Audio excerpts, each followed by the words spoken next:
औज़ुबिल्लाहि बिस्मिल्लाहिर्रहमानिर्रहीम रब्बि इश्रह ली सदरी वयस्सिर ली अमरी वहलुल उक़दतम मिन लिसानी यफ़क़हू क़ौली।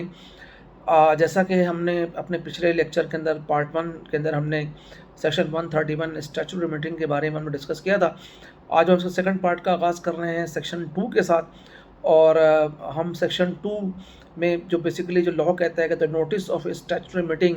शैल be sent to the member at least 21 days before the date fix for the meeting along with a copy of statutory report. यानी कि जब public company statutory meeting call करेगी उसके लिए क्या कहते हैं नोटिस इशू करेगी मेंबर को, और जो वो नोटिस होगा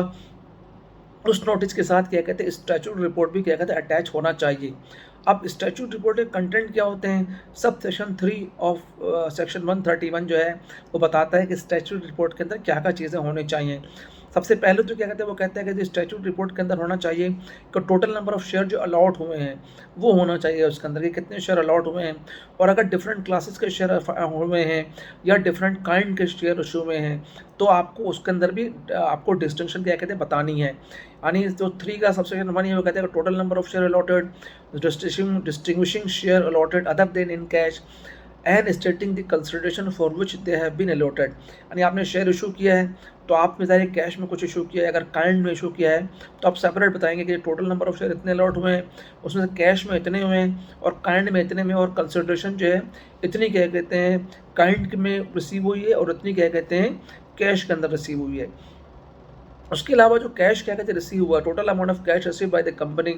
जो है, जो भी रिसीव हुआ है कंपनी को फॉर अलॉटमेंट ऑफ शेयर्स, वो भी क्या कहते हैं कंपनी को सेपरेट क्या कहते हैं बताना है कि जी इतने जो शेयर्स अलॉट हुए हैं।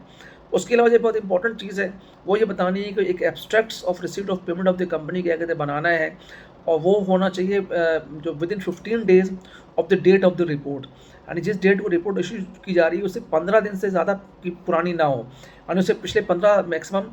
लास्ट 15 डेज की ट्रांजेक्शन के उसमें कंप्लीट होनी चाहिए, और उसमें जो है डिफरेंट हेड होने चाहिए रिसीट्स के कि जो इन सोर्सेज से पैसे आए हैं। फॉर एग्जांपल अगर आपने क्या कहते हैं कुछ शेयर इशू करने से आपके पैसे आए हैं तो आप वो लिखेंगे उसके अंदर। अगर डिबेंचर से क्या कहते हैं कोई पैसे रिसीव हुए हैं तो वो बताएंगे। अदर सोर्सेज से क्या कहते हैं कोई पैसे क्या कहते हैं आए हैं, कोई लोन लिया आपने,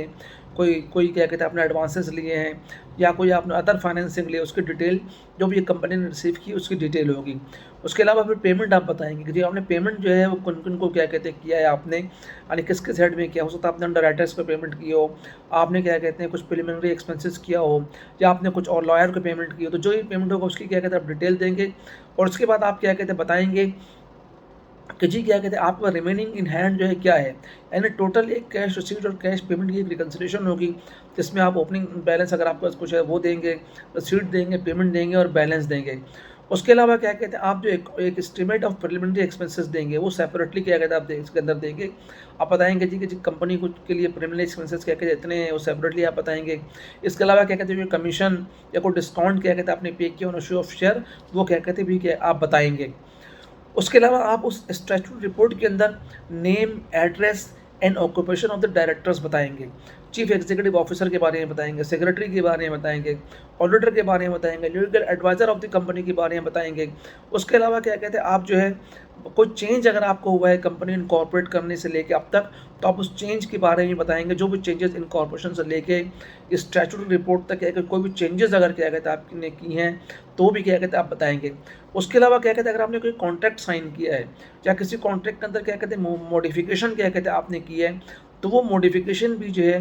वो इस मीटिंग में सबमिट की जाएगी अप्रूवल के लिए, together with the particular of modification और प्रपोज मॉडिफिकेशन आप वो भी क्या कहते हैं आप बताएंगे।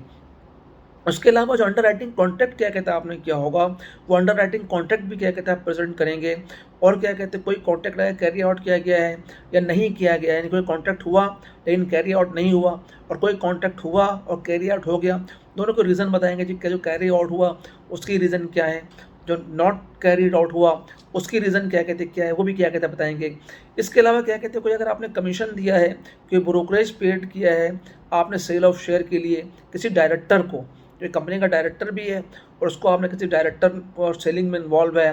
कोई आपका चीफ एग्जीक्यूटिव इन्वॉल्व है या क्या कोई कंपनी का ऑफिसर या प्राइवेट कंपनी है किसी डायरेक्टर की, वो अगर क्या कहते हैं कमीशन के अंदर क्या कहते हैं इन्वॉल्व है, इसका ब्रोकरेज या कमीशन पे किया है, वो भी क्या कहते हैं आप स्टैट्यूट रिपोर्ट के अंदर क्या कहते हैं बताएंगे। उसके अलावा क्या कहते हैं, एक सर्टिफिकेट आप देंगे मीटिंग के अंदर, जो उसके चीफ एग्जीक्यूटिव और उसको क्या कहते हैं एटलीस्ट एक डायरेक्टर ने क्या कहते हैं साइन किया हुआ हो, और अगर क्या कहते हैं पब्लिक कंपनी लिस्टेड है तो उस क्या कहते हैं सर्टिफिकेट को लिस्टेड कंपनी ने भी साइन किया होगा, यानी स्टैट्यूट रिपोर्ट जो आपने दिया है वो सर्टिफाइड होना चाहिए। उसको कौन सर्टिफाई करेगा, उसको साइन करेगा चीफ एग्जीक्यूटिव और एक डायरेक्टर ऑफ द कंपनी, अगर पब्लिक कंपनी है। लेकिन अगर पब्लिक कंपनी लिस्टेड कंपनी है तो क्या कहते हैं उसको उस स्टैट्यूट रिपोर्ट को फाइनेंशियल जो चीफ फाइनेंशियल ऑफिसर है वो भी उसको क्या कहते हैं साइन करेगा, सर्टिफाई करेगा, जो मेंबर को प्रेजेंट की जाएगी। तो आज हम जो स्टैट्यूट रिपोर्ट के सेकंड पोर्शन क्या कहते हैं हमने डिस्कस किया है। तो आज अपने वीडियो को क्या कहते हैं हम यहीं तक रखते हैं। अगले वीडियो के अंदर इंशाल्लाह हम पार्ट 3 के अंदर जो है हम section 4 of the companies section 131 sub section 4 से क्या कहते हैं हम जो इसको स्टार्ट करेंगे। तो उम्मीद होगा आपको हमारा एक्चुअल लेक्चर पसंद आया होगा, तो आप इसको क्या कहते हैं सब्सक्राइब भी करें और लाइक भी करें। Thank you very much.